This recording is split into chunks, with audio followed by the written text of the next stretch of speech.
말씀을 드렸죠. 어제 사실 공지에 올렸는데 오늘 방송에서는 주로 두 가지를 먼저 좀 얘기를 하고 넘어가겠다라고 제가 공지를 올렸습니다. 그래서 그 첫 번째가 그리고 전광훈 목사로 통칭되는 이 한국 기독교계의 어떤 정치화, 또 그들 스스로가 애국 보수라고 부르시는 분들이 뭐 광화문 집회도 나가고 여러 가지 다양한 사회적 활동들을 하고 있는데, 거기에 대해서 이제 또 국민의 여론이라든가 아니면 또 그분들 그 자체의 그런 행동으로 인해서 파생적으로 생겨나는 여러 가지 효과들, 그게 긍정적인지 부정적인지 한번 얘기를 좀 해보고 싶었고요. 그리고 본질적으로 오늘 좀 얘기를 하고 싶은 것들은 과연 보수가 무엇인지, 사람들이 다 이제 광화문 집회에 나가셨던 분들한테 물어보면은 보수가 좋아서 나온 사람들도 있고 아니면 그냥 문재인 정부의 실정을 규탄하겠다 해서 나오신 분들도 있지만, 대부분 그분들한테 물어봤을 때 보수주의가 뭐냐, 자기가 애국 보수다, 난 뭐 정말 자유주의자다 라고 얘기를 하는데, 과연 그 보수의 개념이 뭔지 알고나 쓰시는 걸까라는 생각이 들어가지고 오늘 좀 그 얘기를 해볼까 합니다. 바탕은 아무래도 전광훈 목사의 행동이 되겠죠. 전광훈 목사라든가 혹은 전광훈 목사 추종자들이 보여주는 그런 행동들을 보면서 과연 저게 보수냐, 둘째 어떤 그런 교회 집단의 정치적인 움직임, 교회에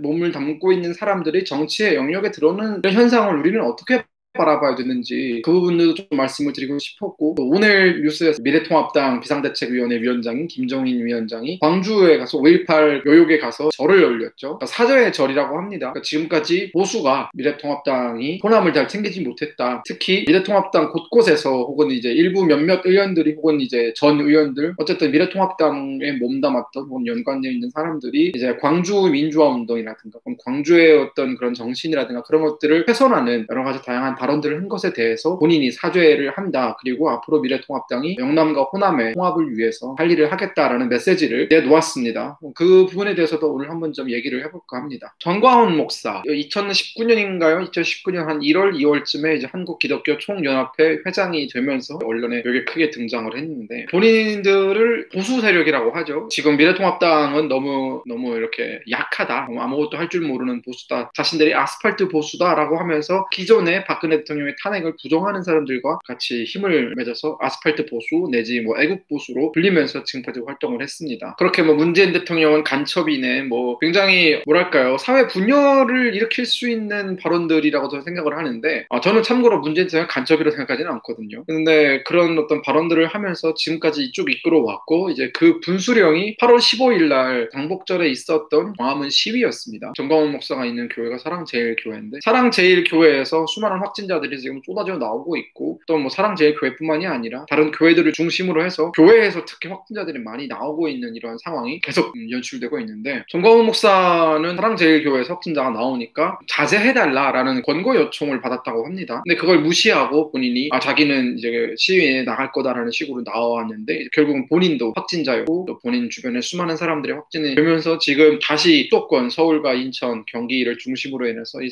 수도권에 코로나 재확산을 이제 불러일으킨 주된 어떤 장본인들 중에 한 명이죠. 뭐 그것에 대해서 뭐 종교 탄압이네, 뭐 정부가 그것을 뭐 조작하고 있네라고 보시는 분들도 있어요. 왜 갑자기 확진자가 늘어나냐? 정부 지지율이 떨어지니까 왜 확진자가 늘어나는 것처럼 보여가지고 다시 그걸 수습하는 모습을 보여주면서 지지도를 올리려는 거 아니냐라고 음모론적인 시선을 보내시는 분들도 계신데, 저는 그걸 믿지는 않습니다. 자, 너무 이제 서론이 길었는데 여러분들은 어떻게 생각하세요? 종교 세력, 기독교를 믿으시는 분들한테, 저도 크리스천이지만 기독교를 믿는 사람들한테는 그게 하나의 진리예요. 그게 하나의 진리고 그게 하나의 철학이고 그것이 그냥 세상 모든 정의고, 그렇기 때문에 그 정의대로 살려는 사람들이 계속 그 종교적인 메시지를 가지고 현실 정치권에 들어온단 말이에요. 정치권에 뭐 들어온다기보다는 메시지를 던지죠. 광화문에 나가서 던지고 또 뭐 어떤 언론 매체를 통해서 던지고. 근데 과연 그런 것들이, 그런 종교적인 메시지가 기독교를 믿지 않는 다른 국민들한테도 정의일까? 기독교를 본인의 종교로 받아들이지 않는 다른 수많은 수천만 명의 사람들한테도 과연 그것이 하나의 진리이고 그것이 하나의 철학일까의 문제는 우리가 조금 심각하게 생각을 해봐야 되는 문제입니다. 그래서 이런 문제가 있기 때문에 우리가 민주주의가 태동하던 옛날부터 종교, 민주주의뿐만이 아니라 뭐 민주주의가 등장하던 초기죠. 르네상스 시대가 지나서면서 종교와 정치를 분리하는 정교 분리가 그때부터 어떻게 보면은 확산이 된 건데, 결국은 어떤 종교를 가지고 있는 사람들이 정치까지 하게 되면은 그 본인들의 신념대로 정치를 만들어 나가려고 하는데, 정치라는 것은 어떤 한 종교에 국한되는 부분이 아니라 이 나라 국민, 이 나라에서 살고 있는 모든 사람들 삶 곳곳에 침투하는 부분이기 때문에 그래서는 안 된다. 종교의 자유는 우리가 보장을 하지만 종교를 가진 집단이 정치권에 그대로 들어오는 걸 우리는 반대한다. 반대하는 겁니다. 그래서 우리 정치인들 사이에도 종교를 가지신 분들 되게 많죠. 하지만 그 본인이 가지고 있는 신념을 본인이 내놓은 정책에 투영시키진 않는단 말이에요. 예를 들어서 성경에서 이렇게 얘기를 했기 때문에 나는 내가 만들어낸 정책이 그렇게 할 거야 라고 하지는 않습니다. 왜냐? 정책은 현실적인 부분이고 그 현실적인 부분은 사람들의 삶, 언제 어느 순간에 어떤 사람의 삶을 무너뜨리고 어떤 사람의 삶을 죽게 세우는지 모르기 때문에 절대로 그런 종교적인 가치관, 잣대로 그걸 들여다보지 않고 현실적인 잣대관, 충분히 모든 사람들이 이해하고 납득할 만한 그런 잣대를 가지고 와서 정책을 만들고 이제 정치를 해나가는 거죠. 그게 정치와 종교가 분리되어야 되는 이유입니다. 자, 다시 본론으로 돌아와서 전광훈 목사, 저는 전광훈 목사 뭐 딱히 악감정도 없고 한번 뵌 적도 없습니다. 근데 그분이 던지고 있는 메시지를 가만히 들여다보면은 위기의식을 느껴요. 왜냐? 전광훈 목사가 가지고 있는 그 본인의 가치관, 본인의 신념, 본인의 철학, 그것을 보수와 이퀄시키면서 그것을 끊임없이 메시지를 만들어서 분출하고 있다는 겁니다. 근데 워낙 자극적이니까 언론이 전광훈 목사의 말을 다 받아 쓰는데, 전광훈 목사가 이렇게 문재인 대통령 뭐 하야해라, 문재인 대통령 간첩이다, 선거 조작됐다, 뭐 이런 식의 강경한 메시지를 계속 내놓고 있죠. 지금 이 자리에서 어떤 것은 정확히 사실이고 어떤 것은 정확히 사실이 아니다라고 말씀드릴 수 없습니다. 저는 지금 여기서 이 방송에서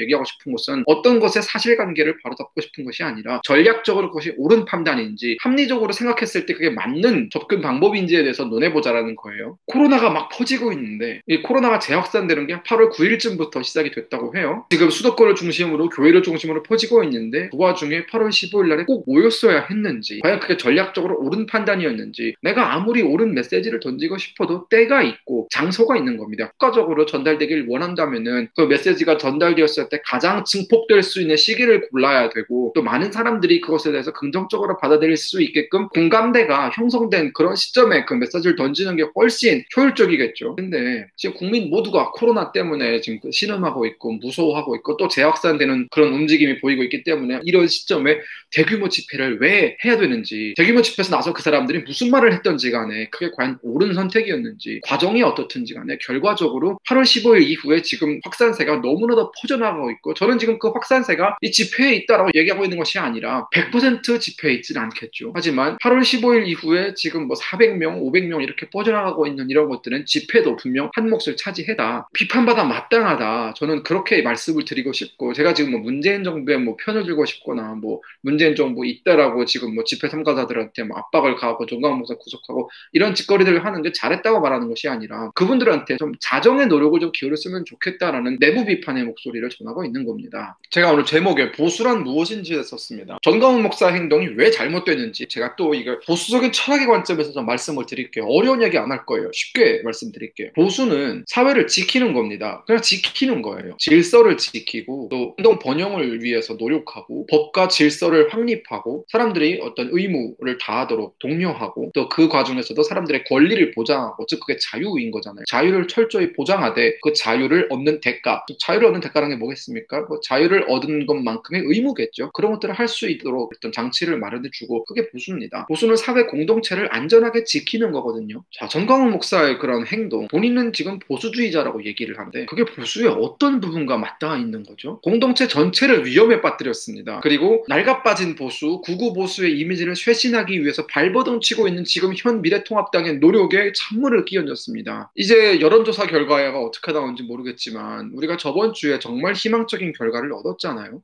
뭐 제가 좀 뭐 편향적인 얘기를 하고 있다고 말씀하시는 분도 계시지만 여러분들 다 아시다시피 저는 보수주의자고, 그런 관점에서 미래통합당의 지지율이 정말 몇 년 만에 민주당의 지지율을 앞섰고 문재인 대통령에 대한 어떤 지지도가 반대 비율이 지지 비율보다 훨씬 높아지고 있는 이런 시점, 저는 그게 정상적이라고 봐요. 왜냐하면 잘못하고 있으니까, 잘못하고 있는 것이 국민의 단죄이기 때문에 그게 정상적이라고 봤는데, 하필 이렇게 좀 순탄한 어떤 흐름을 이어나가고 있는 와중에 굳이 그랬어야 했는지, 그게 분열이 아니고 무엇인지, 지금 코로나 사태, 홍수 사태, 이런 어떤 국가적인 대위기 앞에서 분열을 획책하는 것은 그 누구의 지지도 얻을 수 없을 뿐더러 그거는 보수가 아닙니다. 그건 그냥 사입이에요. 보수는 궁극적으로는 이 사회 공동체를 지키는 겁니다. 안전하게 지키는 거예요. 법과 질서, 그 테두리 안에서 행동하는 겁니다. 자, 지금 법과 질서의 테두리라고 했을 때는 사법당국의 말을 들어야 하는 게 맞고 보건당국의 또 조치를 따르는 게 맞습니다. 설령 정부가 우리가 마음에 들지 않는 문재인 정부를 할지 할지라도 그들 또한 법과 이런 조직의 테두리 안에 있는 사람들입니다. 우리는 이들이 싫다고 해서 이 울타리를 사버리면 안 돼요. 언젠가는 우리가 이 울타리를 넘겨받아서 더 튼튼하게, 더 안전하게 지어야 되는 것이 보수의 어떤 임무고 보수의 철학의 어떤 기본 흐름의 과정 속에 있는 것들입니다. 근데 문재인 정부가 싫다고, 좌파가 싫다고 아예 그 테두리조차 벗어나려고 한다면은 결국 그것은 질서를 거부하는 행동이고 결국 그것은 법을 거부하는 행동이기 때문에 보수도 아닙니다. 정말 어떻게든 질서를 회복하려고 노력하는 보수주의자들은 또 밀려날 것이고, 이런 사람들이 그런 극우적인 메시지를 던지고 자국적인 메시지를 던지면 언론은 또 그것들을 또 좋다라고 그것에 대해서 또 언론이 뭐라고 과장해주고 중폭해주고 이러면서 자 봐라 저게 보수의 모습이다 이렇게 돼버리면요 우리 정권 교체 못합니다. 선거에서 또 집니다. 일반 국민들은 뉴스를 그렇게 많이 보지도 않고 보수가 뭔지 진보가 뭔지 그 철학적 깊이에 대해서 그렇게 많이 알 시간도 없고 그럴 필요도 없습니다. 단지 일반 국민들 무엇으로 판단합니까? 뉴스 보고 출근하면서 기사 보고 그리고 이제 TV 틀었을 때 방송에서 나오는 거 보고 그런 것들을 보고 미래통합당을 평가하고 보수 집단을 평가합니다. 자정의 목소리를 내야 되고 반성의 목소리를 내야 되고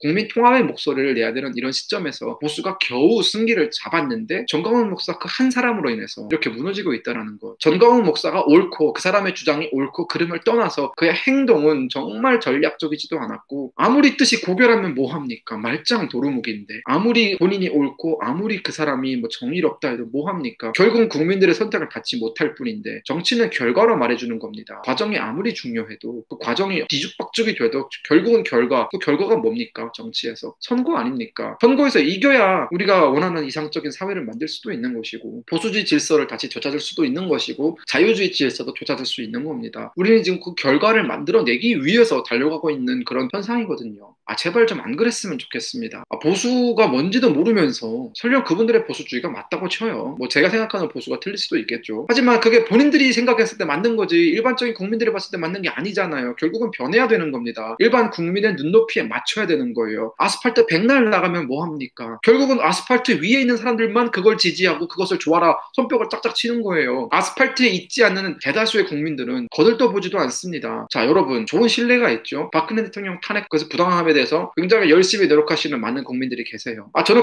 그분들한테 굉장히 쓸데없는 짓을 하고 있다고 말하고 싶지는 않습니다. 그분들 나름대로의 철학이 있고 그분들 나름대로의 어떤 생각하는 바가 있기 때문에 그렇게 열심히 하는 거겠죠. 하지만 자 결과만 놓고 봤을 때 그분들이 그렇게 노력을 해서 박근혜 대통령이 탄핵이 뭐 무효가 됐습니까? 돌아왔나요? 돌아오지 않았습니다. 결과로 보는 겁니다. 정치는. 그래서 방향이 틀렸구나. 노선이 틀렸구나. 수정해야겠다. 그래서 수정과 수정을 하는 게 개혁이고 보수도 개혁을 해야 살아남을 수 있고 다시 정권을 되찾을 수 있는 거거든요. 지금까지 얘기한 것들을 종합적으로 봤을 때 전광훈 목사의 그런 행동 10점 만점에 몇 점을 줘야 될까요? 저는 정말 1점도 아깝다고 보는 사람입니다. 그렇기 때문에 종교 세력들 특히 대형 교회를 중심으로 하는 기독교 세력들 제발 자중하기 바랍니다. 제가 교회를 안 나가는 이유가 한국 기독교가 정말 끔찍이듯 싫어서거든요. 기독교라는 탈피를 쓰고 대형교회 삐까뻔쩍한 건물들을 짓고 탈세 일삼는 사람들 자식한테 목사 자리 넘겨주는 사람들 비리 저지르는 사람들 국민들을 선동하고 그것으로 또 국민을 분열시키는 사람들 그 사람들이 끔찍이듯 싫어서 교회를 안 나가는 겁니다. 교회를 안 나가는 정말 많은 사람들이 있다는 점 비슷하거든요. 이유는 그렇기 때문에 한국 교회도 이번 기회를 좀 바탕 삼아서 자신들의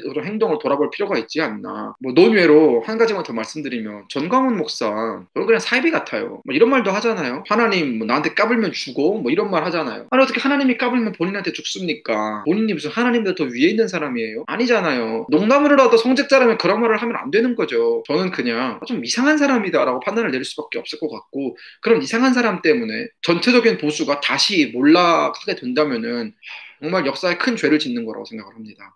여기 지금 좌스티스님께 한 말씀 드리겠습니다. 문재인 정부와 좌파가 문제지 전광훈이 문제가 아니라고 말씀하시는데 문재인 대통령도 문제고 친문 일색이 돼버린 민주당도 문제입니다. 동시에 전광훈 목사도 문제입니다. 우리 좀 성숙한 시민의식을 가졌으면 좋겠습니다. 진보, 민주당 그런 사람들의 잘못을 지적하고 문재인 대통령 잘못하고 있다고 지적하면서 내 편의 잘못을 감싸려고 든다면은 결국 그건 똑같은 거예요. 그게 대깨문들이랑 뭐가 다릅니까? 우리 편 다 잘했고 잘못했고 우리 편 잘못한 게 없고 너희는 다 잘못했어. 그러니까 너희가 문제야. 이런 식의 사고방식은요, 결국은 또 국민을 둘러 가르는 겁니다. 나만 절대적으로 옳다라고 생각하는 것, 그거 정말 위험한 거예요. 그리고 우리 편의 잘못은 요만큼이고 상대편의 잘못은 이만큼이니까 이만큼을 얘기하면서 요만큼은 사라지겠지, 요만큼은 얘기하지 않아도 되겠지 라고 생각하는 것들이 모여서 지금의 문재인 정부를 만든 겁니다. 지금 친문 지지자들 행태를 보세요. 그게 어디 상식적입니까? 상식적인 구석이 단 한 군데라도 있습니까? 우리 그거 보면서 상식적이지 않다, 민주적이지 않다, 독재적이다라고 비판을 합니다. 동시에 우리 스스로를 돌아봐야 합니다. 우리는 잘못하고 있는 게 없는지, 우리는 잘하고 있는지, 우리는 그들과 비교했을 때 뭐가 나은지, 뭐가 잘못했는지 늘 비교를 해야 합니다. 비교를. 근데 그게 아니라 정광훈 목사는 우리 편이니까, 열심히 하니까, 좌파가 더 나쁘지 이 사람이 뭐가 나빠, 이런 식으로 가면은요, 결국은 우리는 문재인 정부를 지지했던 사람들한테도 지지를 못 받습니다. 친문들이 문재인 대통령을 지지한 것 같습니까? 아닙니다. 대선 때 나왔던 그 41%의 지지율에는요, 강성 친문도 있지만 샤이 보수도 있고 중도층도 상당히 많이 있습니다. 그때는 박근혜 대통령 탄핵 시점이고 정말 보수, 당시 홍준표 대표였고 답이 없기 때문에 민주당을 지지했던 사람들이 대다수입니다. 우리가 그 표를 다시 끌어와야 되잖아요. 그분들이 지금 어디에 환멸을 느끼고 있습니까? 친문, 저는 대깨문이라는 표현을 쓰겠습니다. 왜? 그들은 정말 그런 표현이 어울리는 집단이거든요. 상식적이지 않은 그런 집단들의 행동을 보면서 많은 사람들이 문재인 정부에 등을 돌리고 있습니다. 최근 여론조사가 그걸 보여주잖아요. 우리가 그들의 표심을 얻고 그들의 마음을 우리 쪽으로 돌리기 위해서는 우리도 진정성 있는 모습을 보여줘야 돼요. 우리가 문재인 친문들과 똑같은 모습을 보여주면 그 사람들은 어디를 갑니까? 그 사람들한테 우리가 그런 행동을 하면서 자네 봐봐, 자네 잘못하고 있지? 그러니까 우리를 찍어, 양심에 손을 얹고 생각했을 때 이거는 아닌 거죠. 똑같은 잣대로 똑같은 기준에서 똑같은 높이로 비판을 해야 됩니다. 그게 보수입니다. 한우님께서 금혁씨는 중도가 있다고 생각하시나요? 중도 보수, 중도 진보 같은 경우요. 네, 저는 중도가 있다고 생각합니다. 저도 몇 년 전까지도 중도의 입장을 가지고 있었습니다. 저도 지금 현재로서는 스스로를 합리적 보수주의자라고 칭하지만, 자, 이제 우리가 그거를 이렇게 크로스 체킹했을 때 이렇게 보잖아요. 왼쪽 레프트를 우리가 좌파라고 보고, 좌파, 우파, 그리고 이제 우파 내에서도 여기는 뭐 자유주의적 우파인지 아니면 국가주의적 우파인지 뭐 이렇게 좀 나누는 부분이 있는데, 저는 중도에 가까운 보수였다라는 성향 테스트가 나왔었고, 또 저는 자유주의자에 가까운 사람이었습니다. 중도 분명히 있죠. 어떤 정당이나 어떤 정치인에 대한 호불호가 그렇게 강하지 않으신 분들, 정책에 따라서 표심이 왔다 갔다 하시는 분들, 그분들이 중도입니다. 그리고 정치의 중도가 어디 있느냐라고 생각하시는 분들도 있고, 저도 또 한때 그렇게 생각했던 적이 있는데, 중도는 있습니다. 있는 것 같아요. 그분들이 결국은 캐스팅 보트 역할을 하는 것 같고요. 근데 중도층이 어디를 찍느냐에 따라서 선거가 왔다 갔다 하는 것 같습니다. 또 이런 시각이 있더라고요. 문재인 정부가 코로나 환자 숫자를 가지고 농간질을 한다, 줄다리기를 하듯이 지들 필요할 때 늘렸다가 필요 없을 때 줄였다가 한다라고 이제 또 음모론적인 시각을 보내시는 분들이 있는데, 저는 그것은 우리나라의 보건당국에 대한 신뢰를 떨어뜨리는 행위라고 봐요. 상대방에 대한 증오가 지나치면은 그런 음모론을 덥석덥석 물어버리는 경우가 있습니다. 저는 항상 부탁하고 싶은 게 그거예요. 증오를 가지고 상대방을 바라보면 안 됩니다. 잘잘못에 대한 기준을 가지고, 저 사람은 이런 이유 때문에 혹은 이러한 정책들이 잘못되었어, 이러한 것만 고치면 괜찮아질 거야 라는 어떤 긍정적인 어떤 그런 것들 갖고 바라봐야지, 너무 증오심만을 가지고 보면 모든 게 다 삐딱하게 보여요. 그럼 안 됩니다. 정치는 수많은 학자들에 따라서 정치에 대한 용어가 다르겠지만, 정의가 다르겠지만, 김금혁이 생각하는, 난세일기가 생각하는 정치는 딱 두 글자입니다. 타협이거든요. 뭔 현실적이지 않은 소리냐는 말씀을 하겠지만, 결국은 야당과 여당 사이에 법안을 통과시키기 위해서는 우리는 그래서 원내대표가 존재하는 거고, 원내 협상을 그래서 하는 거고, 국회라는 건 그래서 존재하는 겁니다. 왜? 타협하기 위해서. 그게 정치의 본질이거든요. 여당 야당이 있는 건 서로 다른 어떤 이해관계가 따라서, 정치 이해관계라든가 철학적인 배경이라든가, 뭐 우리나라 정치인들의 철학이 얼마나 있는지 모르겠지만, 어쨌든 그런 이해관계에 따라서 이렇게 정당이 나뉠 뿐, 결국은 뭔가 통과되기 위해서는 어떤 협상을 거쳐서 줄 건 주고 또 받을 건 받고, 이런 과정을 거쳐서 나가는 게 이제 우리의 정책적인 산물로 이제 법들이 그렇게 나가는 거잖아요. 물론 지금 정부에서는 그게 잘 안 되고 있지만, 정치는 결국은 타협인데, 또 타협을 하려고 테이블에 앉았는데, 그 테이블에 앉은 사람은 우리가 증오를 가지고 바라보면 뭐가 나오겠습니까? 나는 절대 선이고 너는 절대 악이야 라는 기준을 가지고 상대방을 바라보면은, 상대방이 한 말 모두가 다 거짓말처럼 보이고, 상대방이 한 행동 모두가 다 악의의 창고처럼 보입니다. 근데 그런 식으로 정치를 해서는 안 된다고 보고요. 또 그런 식으로 정치인을 지지해서도 안 되고 그런 식으로 정치인을 비판해서도 안 됩니다. 합리적이고 이성적으로 설득 가능한 선에서 비판을 하고 이게 베이직이에요. 사실은 지금 우리나라 정치가 이걸 되찾지 못했기 때문에 이 모양 이 꼴인 거지 원래 정치가 이대로만 흘러가면은요 유토피아가 그렇게 멀리는 일도 아닐 겁니다. 하지만 절대적인 어떤 악의를 가지고 증오심을 가지고 비판해서는 결국은 우리는 만들어낼 결과물이 매우 적다라고 생각을 하는 편이고 최대한 상식적인 선에서 비판을 하고 또 합의점을 찾고 혹은 우리가 때려 부셔야 되는 존재면 또 때려 부시고 사는 삶을 추구하기 때문에 이런 말씀을 여러분들한테 드리는 것 같습니다. 준신님께서 이게 성함이 맞는지 모르겠습니다. 성이 신씨 같은데 보수정당의 가장 큰 숙제는 다름 아닌 비전 태극기 세력들하고 대한우파들을 감싸지 않고 손절하는 것이라고 생각을 해요. 가장 큰 걱정은 2021년 김정인 비대위가 종료되면 다시 통합당에 기웃거릴까 봐 걱정이 앞서고 있습니다. 그 사람들 못 기웃거리게 보수혁신이 가능합니다. 동의하는 바입니다. 저는 김종인 대표가 정말 잘하고 있다고 봐요. 지금 비대위가 지금 정강을 바꾸려고 하고 있죠. 김종인 대표 일면식도 있는 사람도 아니고 뭐 예전부터 좋아하는 사람이 아닙니다. 그만큼 객관적으로 평가를 할 수 있다는 거죠. 수많은 우리 비대위를 봐왔어요. 지금까지. 이만큼 일을 잘하고 있는 비대위는 저는 처음 봅니다. 보수정당에서. 김종인 대표 이력이 화려하죠. 뭐 민주당에도 남았다.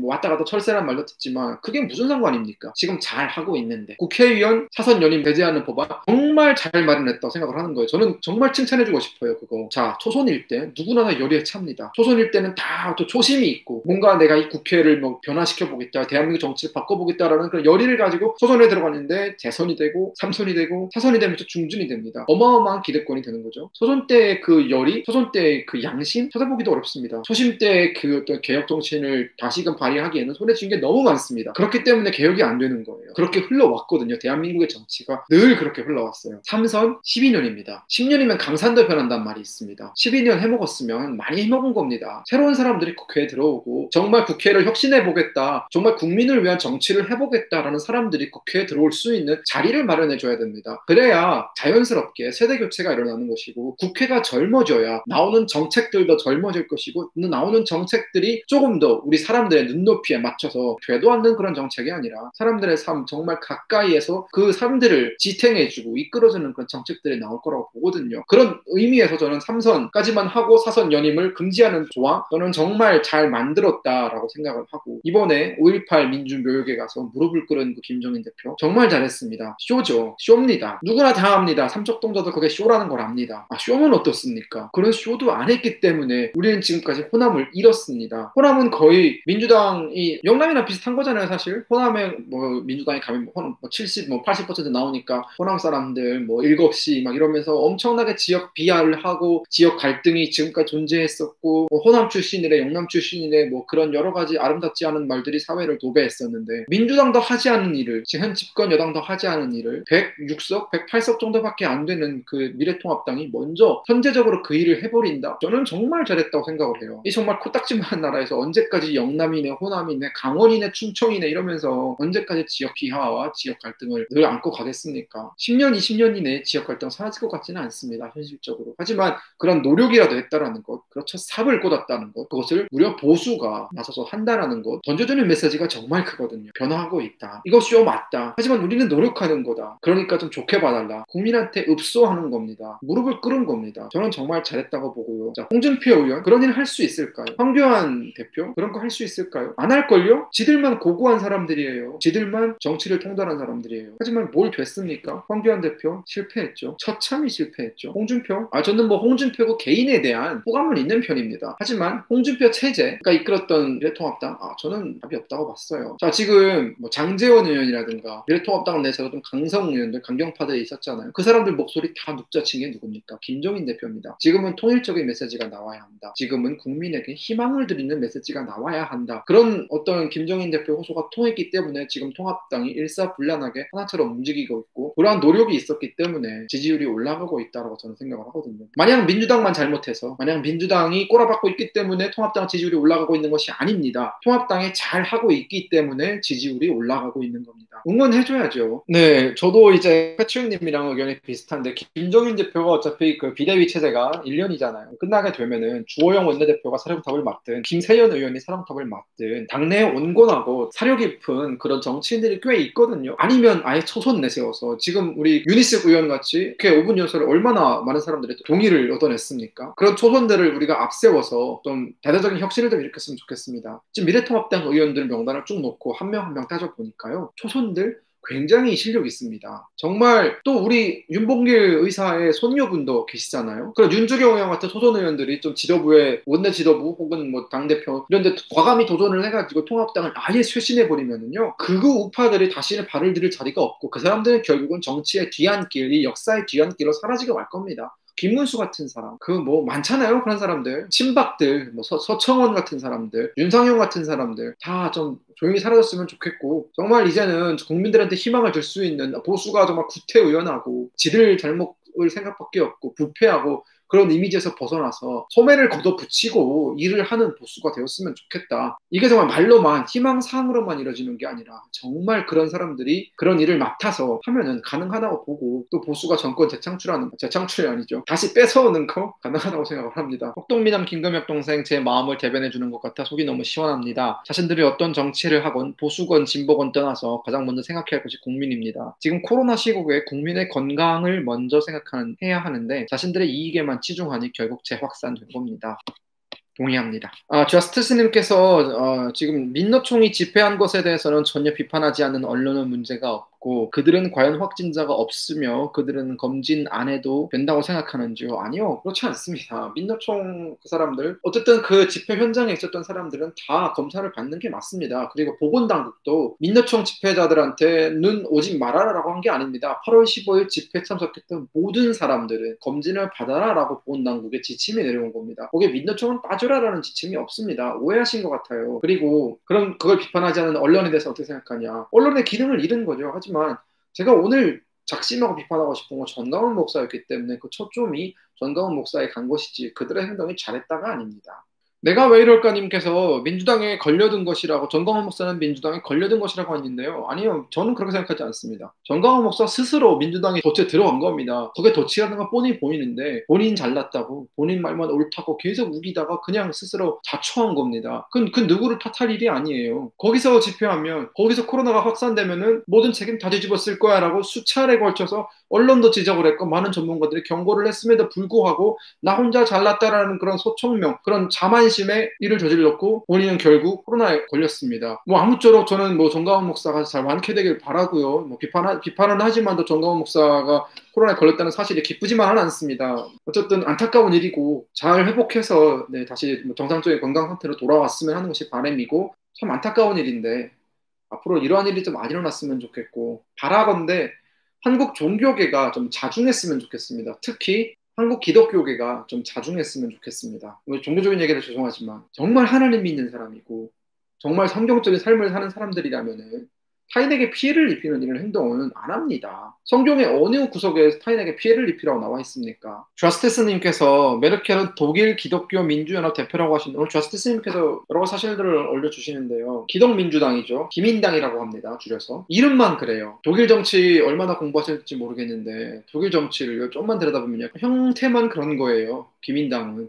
정책 회의할 때마다 아침 예배 드리고 밥 먹을 때마다 뭐 기도 드리고 그러지 않아요. 뭐 기독민주당에는 그러면 기독교 믿는 사람만 가냐? 그렇지도 않아요. 그냥 정당 이름이 그럴 뿐이에요. 유럽은 종교와 정치가 분리가 정말 잘 되어 있어요. 미국도 그렇고 뭐 많은 사람들이 스스로가 기독교 지지자다 혹은 제가 크리스천이다 뭐 개신교다 카톨릭이다 얘기하는 거 전혀 부끄러움이 없습니다. 부끄러워할 이유도 없죠. 하지만 그 성경적인 논리 정치에 그대로 가져오진 않습니다. 궁극적인 어떤 정치의 목표를 하나님의 나라로 만드는 것 동의합니다. 하나님의 나라, 결국 우리가 성경 안에서 얘기하는 하나님 삶과 예수님 삶과 가장 근접하게 우리가 하나님의 나라를 만드는 그 어떤 대의에는 동의를 하지만 정치라는 건 실물이에요. 내일 당장 제 삶이 결정나는 게 정치입니다. 거기에 종교적인 논리를 가져올 수는 없습니다. 왜 가져올 수 없냐면요, 가장 간편하고 가장 합리적인 이유는 나는 그걸 믿지만 저 사람은 그걸 믿지 않기 때문이에요. 내가 아무리 하나님의 나라가 옳다고 설명을 해도 기독교 신자가 아닌 이상 그 사람은 석가모니의 나라가 옳다고 할걸요. 어떤 사람은 이슬람의 나라가 옳다고 할걸요. 그걸 강제할 수 있습니까? 강제할 수 없기 때문에 정치와 종교는 분리돼야 되는 겁니다. 강제하게 되면은 독재국가예요. 신정국가예요. 그게 저기 아랍 나라들 종교와 정치가 여러분 알잖아요. 긴밀히 연계돼가지고 종교 지도자가 정치 지도자 더 위에 있는 이란이나 이런 나라들 같은 나라가 되는 거예요. 기독민주당 예시는요, 여기에 설명할 수 있는 좋은 예시가 아닙니다. 자, 제가 계속 좌스테스님과 뭔가 좀 논쟁을 하는 분위기인데, 좌스테스님께서 계속 이런 식으로 주장하시는 것을 제가 계속 반박을 드리겠습니다. 대부분의 기독교인들이 이렇게 생각하기 때문에 그 반론을 드리는 거예요. 다 이런 식의 이런 예시를 들어거든요. 가장 대표적인 예시가 링컨입니다. 노예 해방. 그 노예 해방 기독교에 줬다 갔다. 맞습니다. 맞는 얘기예요. 인권 선언문 어디서 왔을까요? 인간이 태어날 때부터 지닌 어떤 권리 어디서 왔을까요? 성경에서 왔어요. 하나님에서 왔어요. 맞습니다. 근데 우리 합리적으로 생각을 해보자고요. 하나님의 나라를 만들어가는 과정 동의합니다. 근데 그 과정 속에서 끌어들여오는 것들은 다른 사람도 동의할 수 있는 걸 가져오는 겁니다. 노예 해방. 그것이 오직 성경적인 어떤 가르침이기 때문에 그렇게 했다가 아니라, 자, 링컨 대통령의 노예 해방은 당시 남북전쟁에서 북부연합이 밀리고 있을 때 남부연합에게 이기기 위해서 내놓은 정책적인 어떤 전술의 하나입니다. 전략의 하나였어요. 링컨 대통령의 포장을 어떻게 했는지는 모르겠지만 그 노예 해방, 북부에 노예가 있었습니까? 북부에 형식상 노예는 없었어요. 노예 다 어디 있었습니까? 남부에 있었어요. 남부 농장주들한테 있었거든요. 그 농장주들한테 노예 해방시켜주겠다. 그런 메시지가 전달됨으로 인해서 그 사람들이 북부를 지지할 수 있었던 겁니다. 남부연합의 힘이 빠지기 시작한 거라고요. 그런 예시를 들 거면요, 그게 끝까지 이어졌어야 돼요. 자, 그러면 남북전쟁이 끝난 다음에 노예가 해방됐어요. 공식적으로 이제 더 이상 농노는 없죠. 흑인 노예는 없습니다. 노예 무역도 폐지가 됐죠. 하지만 흑인들의 인권 나아졌습니까? 정말 그게 하나님의 논리대로, 하나님의 어떤 뭐 그런 평경적인 가르침에 의해서 노예 해방이 됐다면은 그들의 어떤 권리나 처우도 그만큼 개선되어야 되는 게 맞죠. 하지만 지금도 그거 해결되지 않고 있어요, 미국은. 어긋나잖아요, 말이. 종교적인 것에서 좋은 거라는 건 뭐겠습니까? 누이 좋고 매부 좋은 거예요. 너도 좋고 나도 좋은 것들을 가져다가 우리가 정치에 차용을 하는 거지. 다 가져오면 안 되는 겁니다. 다 가져오면 안 되는 거예요. 그리고 하나님의 나라를 만든다라는 명분 하에 본인의 사리사욕을 채우는 그런 행동을 해서는 안 됩니다. 전광훈 목사, 정말 하나님의 나라를 만들기 위해서 저런 행동을 하는 겁니까? 본인이 튀기 위해서 저런 행동을 하는 겁니까? 자, 우리 솔직해지자고요. 저는 후자라고 생각을 합니다. 전자였으면 저런 행동을 안 합니다. 전자였으면요, 묵묵히 사역을 위해서 지금도 헌신하고 계시는 수많은 다른 목사님들처럼 사역에 힘을 썼을 거예요. 뭐 존경하고 제가 정말 따르는 정말 많은 목사님들이 계시거든요. 문재인 정권에 정말 큰 불만을 가진 목사도 계시고 뭐 찬성하는 입장 가진 목사님도 계세요. 하지만 이렇게 정치의 영역에 뛰어들지 않습니다. 정치의 영역, 종교가 들어가서는 안 되는 영역입니다. 종교가 없는 정치는 사회주의, 공산주의라고요? 저는 설득을 포기하겠습니다. 저는 종교가 없는 정치가 어떻게 사회주의입니까? 미나림님, 당신은 사회주의자로군요. 이게 대깨문식 논리랑 뭐가 다르죠, 대체? 여러분들, 대깨문이라고 욕할 자격 없습니다. 이건 좀 화가 나는데요. 여러분들 대깨문이라고 욕할 자격이 없어요. 여러분들이 똑같습니다. 여러분들 똑같은 존재예요. 굉장히 이분법적이에요. 뭐 아니면 돕니다. 그것 말고 다른 건 없습니다. 여러분들의 사고관 속에. 이 세상은요, 굉장히 넓고 다양한 생각들이 존재합니다. 다양한 생각들 다 존중받아야 됩니다. 기독교적인 가치관만이 옳은 게 아니에요. 저도 그게 옳다고 생각합니다. 기독교적인 가치관이 옳다고. 하지만 그 제 마음속에서는 옳다고 생각하는 것이지 이 사회 속에서는요, 그렇게 생각해서는 안 되는 겁니다. 특정 종교에 의한 독재고 특정 종교에 의한 탄압이고 다른 종교를 배척하고 그러지 않은 사람들을 미개한 사람들로 보고 뭐 특정 종교를 믿는 사람들만 깨어있는 사람들로 보는 그런 굉장히 잘못된 인식이에요. 그거는 위험한 겁니다. 하나님 그러라고 가르치지 않았습니다. 지금 여러분들이 보여주는 모습이요, 한국 기독교의 전형적인 모습입니다. 어디 우리나라 같은 기독교 있나 보세요. 여러분 종교인들 정신 차리세요, 진짜. 저 이건 정말 작심하고 비판하는 건데 종교인들 정신 차리세요. 우리나라 같은 기독교 없습니다. 미나림님, 중국 역시 중국 공산당 대학교 출신답습니다. 아니요, 저 김일성 종합대학 출신입니다. 그렇죠. 저는 뭐 사회주의도 배웠고 중국 공산당 베이징대에도 있었고요. 네, 고려대에도 있었습니다. 고려대에서 또 사실은 쏙 빼고 얘기하시죠, 여러분. 저렇게 생각하시는 분들이 정광훈 목사 지지하시는 분들이에요. 안타까워요, 저는 정말. 뭐 오늘 방송은 여기까지 하도록 하겠습니다. 오늘 1시간 정도 방송을 하려고 했었고요. 어떤 분과 토론을 하다 보니까 격해졌는데, 아무튼 뭐 미나림님, 뭐 제가 중국 공산당 출신 대학 출신이니까 그렇게 뭐 그것도 본인의 자유입니다. 그렇게 생각하는 것도 본인의 자유고 뭐 그것에 대해서 뭐 그렇게 생각하십시오. 저는 뭐 고쳐드리고 싶지는 않고요. 한 번 정도는 뭐 기회가 된다면 한번 돌아보시기 바라겠습니다. 한 번 정도는 정말 본인이 맞는지 한번 돌아보시기 바라겠고요. 뭐 님도 화이팅입니다. 뭐 목소리 높인 건 죄송합니다. 항상 그런 길은 어려운 것 같아요. 뭔가. 어쨌든 그런 태극기 집회든, 정광훈 목사의 뭐 시위든, 다수가 모인 거잖아요. 다수가 모인 것에 대해서 비판을 하려면은, 정말 큰 대가를 치러야 되겠더라고요. 아니면 큰 결심을 하고, 내가 어느 정도 막 공격을 받고 이래도 멘탈이 흔들리지 않겠다라는 의지를 갖고, 얘기를 해야 되는 것 같고요. 저는 뭐, 방송 초기에 비해서는 또 멘탈이 많이 좋아졌다고 생각을 하는데, 더 열심히 노력을 해야 될 것 같습니다. 오늘도 방송 마지막으로 딱 한 문장만 드리고 싶다면은 늘 어떤 상황이든 어떤 순간이든 어떤 조건에 처해져 있든 늘 우리는 합리적으로 생각을 하고 이성적으로 판단을 하고 객관적으로 따져보고 역지사지의 관점에서 그것을 지켜볼 수 있어야 되고 팩트에 근거해서 이야기를 할 수 있을 때 국민의 지지를 얻을 수 있고 정치가 올바로 갈 수 있다고 생각을 합니다. 이런 원칙들이 지켜진다면은 저는 보수한테 희망이 있을 거라고 보고요. 정가훈 목사 같은 사람들은 결국은 사람들의 지지를 받지 못하기 때문에 자연히 사라질 거라고 봅니다. 오늘의 방송 여기까지 하도록 하겠습니다. 감사합니다, 여러분.